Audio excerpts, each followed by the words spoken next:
Donc maintenant, on va essayer de comprendre ce qui s'est passé lors de la combustion du méthane grâce aux atomes. Alors pour ça, pareil, vous recopierez votre cours tout à l'heure, on va faire un tableau qui ressemble à celui qu'on avait fait pour la combustion du carbone.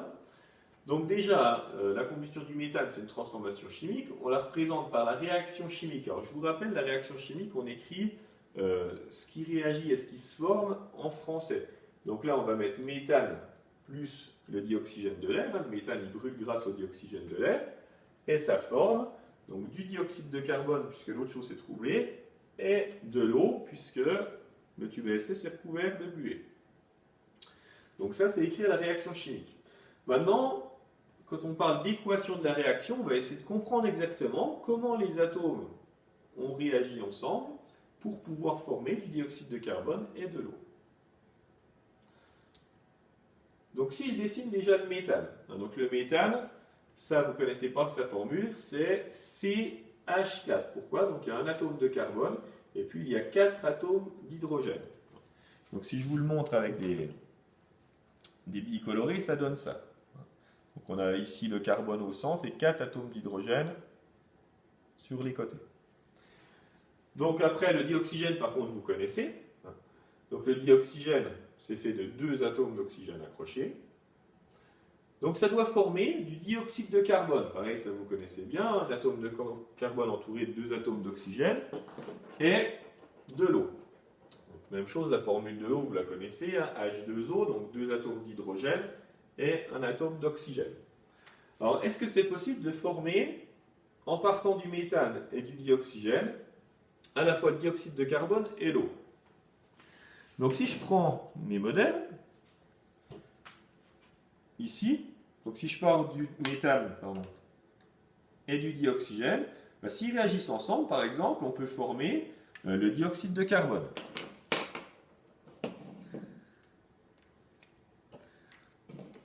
Mais si on forme ce dioxyde de carbone, si je vous montre ça ici,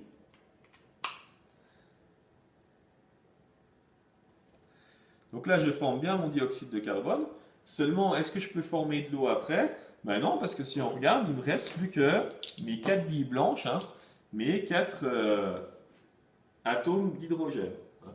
Donc si vous voulez, la bille noire ici, elle pourrait se mettre ici entre les 2 billes rouges pour former le dioxyde de carbone, et il nous resterait 4 billes blanches toutes seules.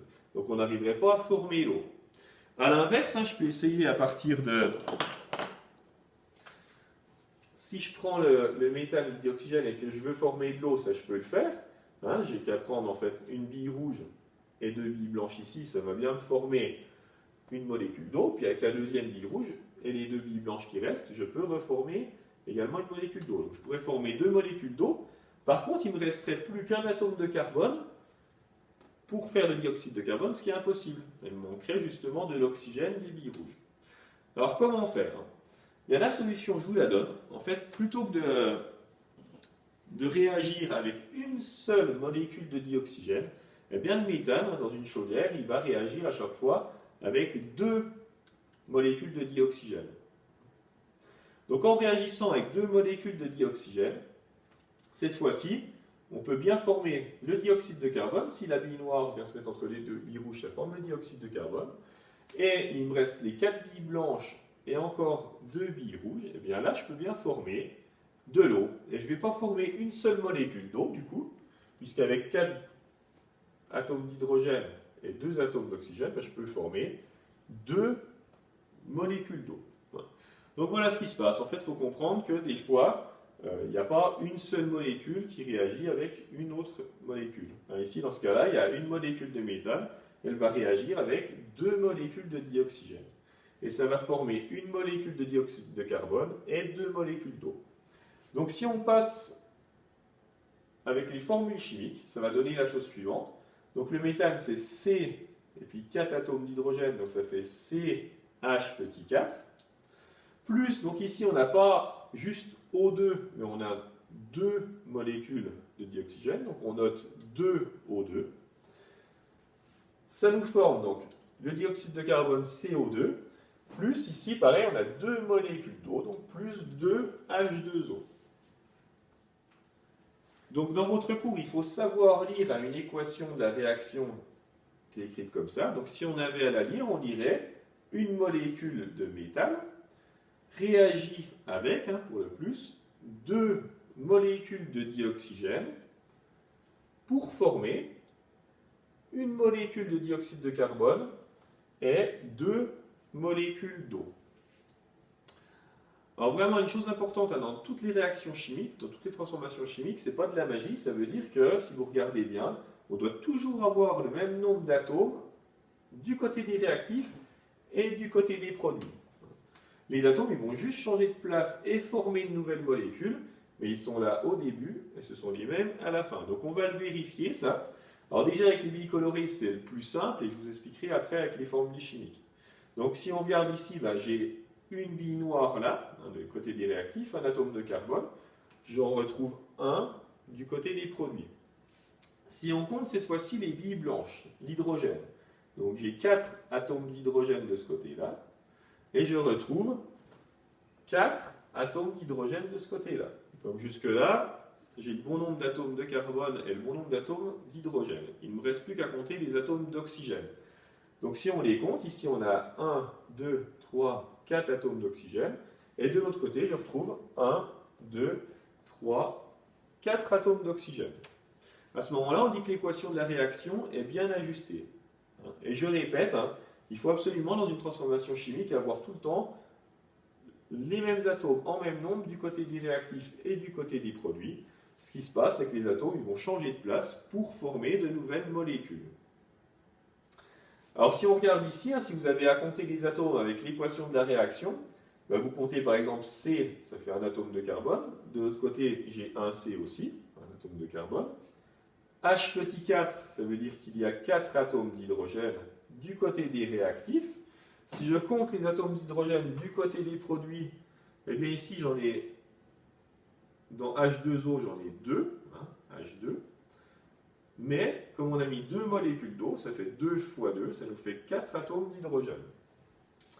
Et au niveau des atomes d'oxygène, on va retomber là-dessus également. Regardez, ici on fait 2 fois 2, ça nous fait 4 atomes d'oxygène dans les réactifs. Dans CO2, j'en ai déjà 2, 2 oxygènes. Plus, attention, dans H2O tout seul, j'ai un atome d'oxygène, mais comme il y a un grand 2 devant, ça veut dire qu'il y a 2 molécules, donc ça me fait également 2 atomes d'oxygène. Donc ici, 2 oxygènes plus 2 là, on tombe sur 4 oxygènes dans les produits, et j'ai bien 2 fois 2, 4 oxygènes également dans les réactifs. Voilà, donc il faut vraiment apprendre à compter atome par atome dans les réactifs et dans les produits, et vérifier qu'on en ait le même nombre pour que l'équation fonctionne et soit bien ajustée. Et c'est vraiment ce qui se passe dans la réalité, puisque dans la chaudière, je vous montrerai juste après, quand une molécule de méthane va brûler, elle ne va pas brûler grâce à une molécule de dioxygène, mais grâce à 2. Voilà. Donc pour finir là-dessus, pour vous montrer que c'est vraiment ce qui se passe si on brûle du méthane, ici on est en train de brûler du méthane dans ce qu'on appelle un bec benzène. Donc si on faisait un zoom vraiment très important sur ce qui se passe au niveau de la flamme, on verrait, pour aller voir jusqu'au niveau des molécules, on verrait la chose suivante. Donc j'espère que vous voyez suffisamment. Donc là, il y a une molécule de méthane qui va brûler. Elle va brûler grâce à 2 molécules de dioxygène. Il n'y en a pas une seule. Donc c'est ce qu'on a écrit tout à l'heure, un CH4 plus 2O2. Et qu'est-ce qui va se dégager? Qu'est-ce qui va se former? Eh bien, on voit au-dessus qu'on forme 2 molécules d'eau, donc 2 H2O, et sur le côté, ici, on forme du dioxyde de carbone, du CO2.